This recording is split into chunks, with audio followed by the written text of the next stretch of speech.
involve genuine partnerships. There is no cultural entity that will be created, and there's no central organisation that will be created that will be able to deliver the totality of what this project is about. That project will successfully be delivered through genuine partnerships, through engagement with partnerships who actually want to address the issues that they want to address, want to address issues around their own culture, and want to express that.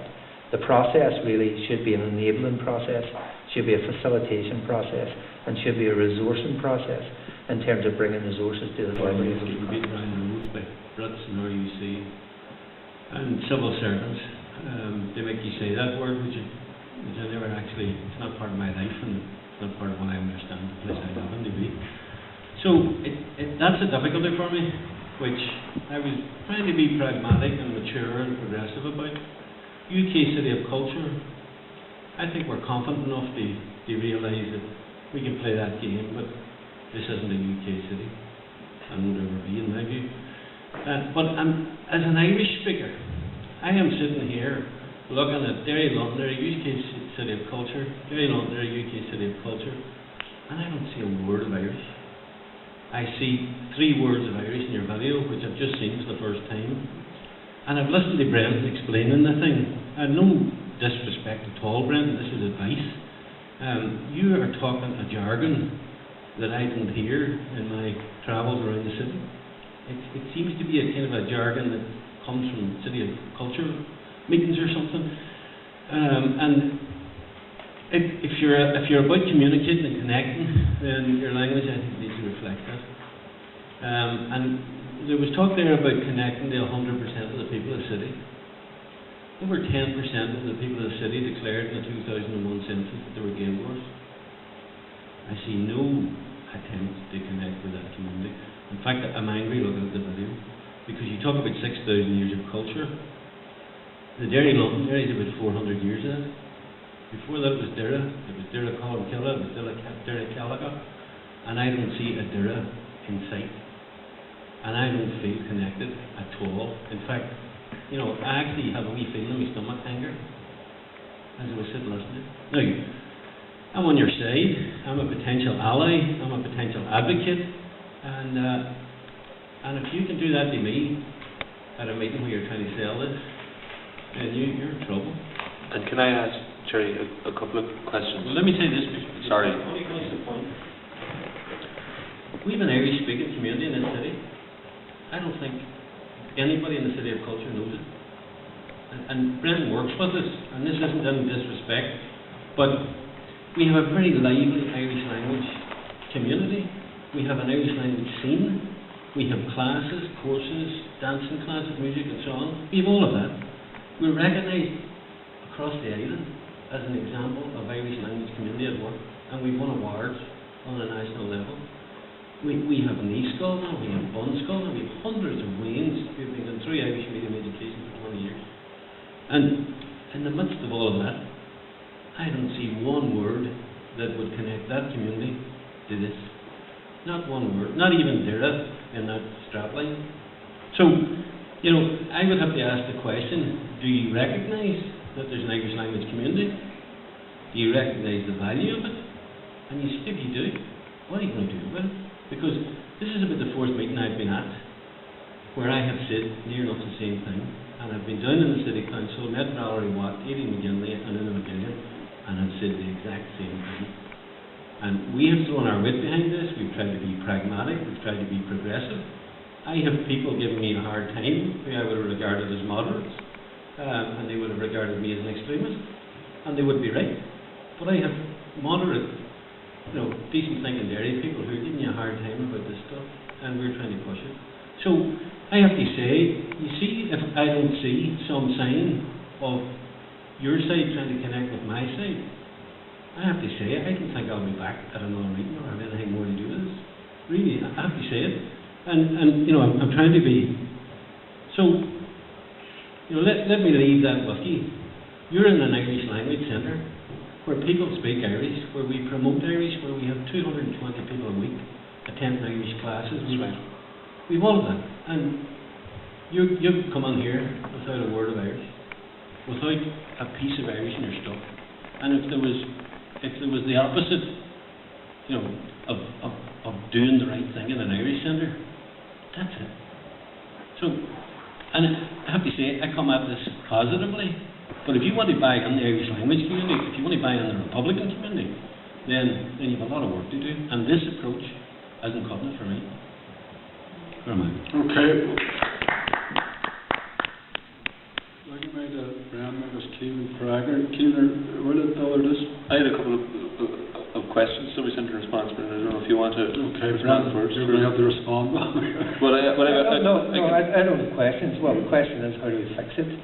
I completely appreciate what you said, and I completely understand it.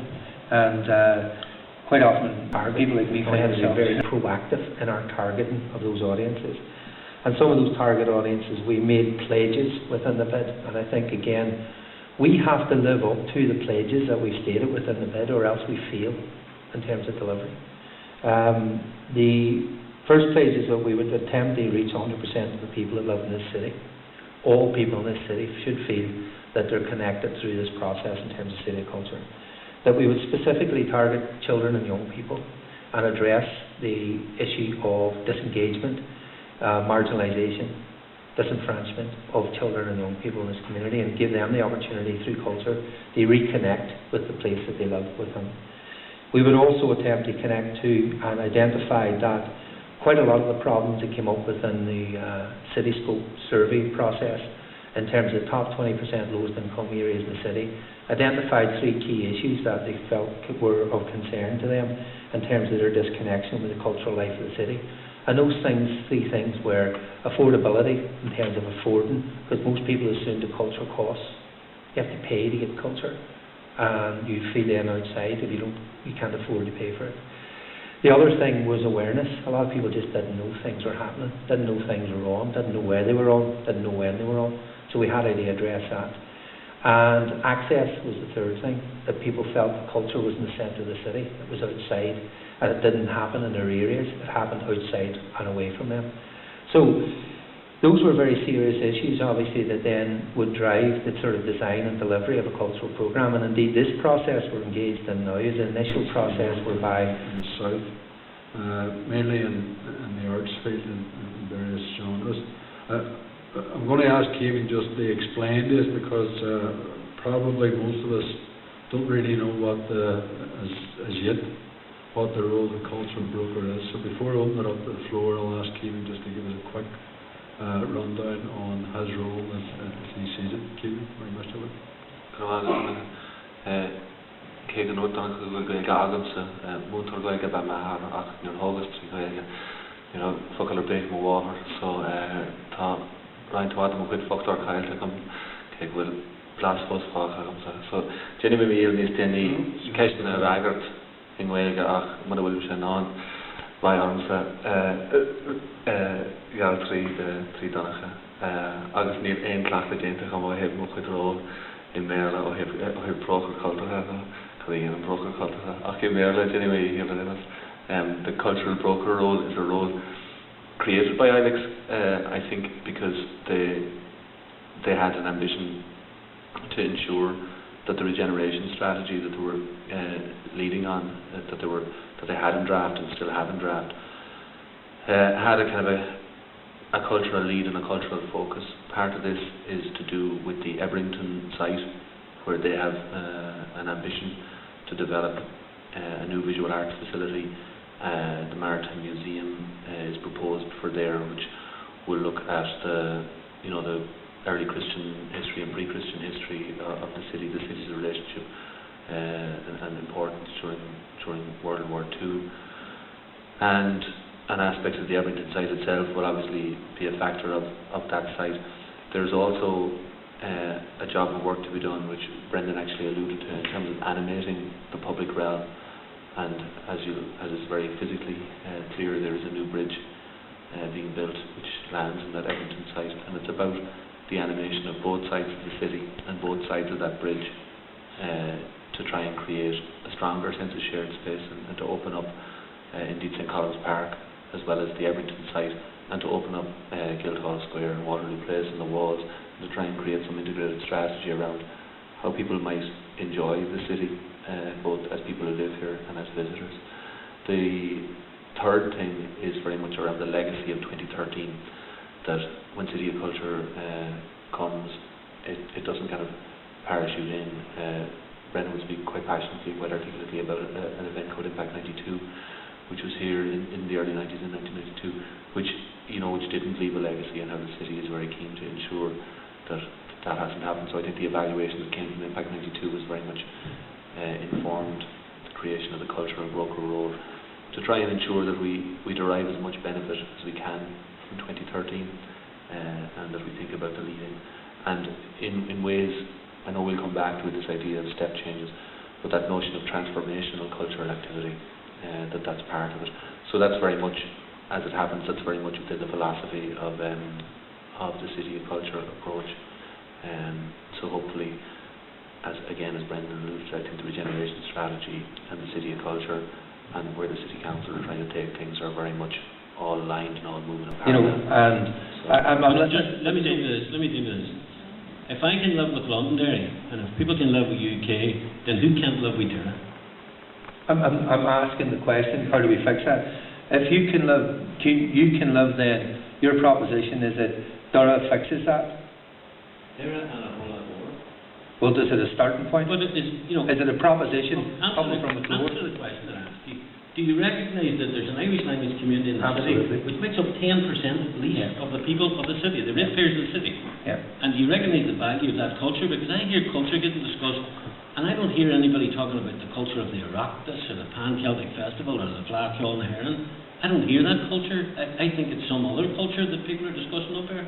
Well, they're intrinsic within the bid document, and always has been, because it came forward from yourselves as a suggestion. So that they are, I would believe, recognised, and very firmly recognised within that. And I, as an interface, Donagh would have been very much at that point, and has been consistent in his language and his representation in terms of that. And I've been consistent in trying to represent that. I've repeatedly said these things. I'm not the ultimate decision maker. I'm the person who carries the message through, and I hear the message very clearly. The only thing that I can say is there's a proposition, very firm proposition agreed and coming from this meeting tonight. Then this is the purpose of these meetings, is to carry those messages through. And if I'm hearing that very firm message, then I will translate it through to those people who hopefully may listen. So I'm newish enough here, and that's obviously an advantage to some extent, and a disadvantage in other ways. But so I can tell you, Jerry, that I recognise the value of it, because I don't know it. Do I recognise the value of the Oireachtas? I do, yeah. I have family who've been nominated and been winners in the Oireachtas. I know what it is. We're very much behind, as Eileen Donegal would know, the push for the Fleadh, albeit the Fleadh is not necessarily an Irish language event, and how it manifests itself to that extent. The 10% is very clear to me, was very clear to me coming here. The strength of the urban Gaeltachts, as they are in the island, are spoken about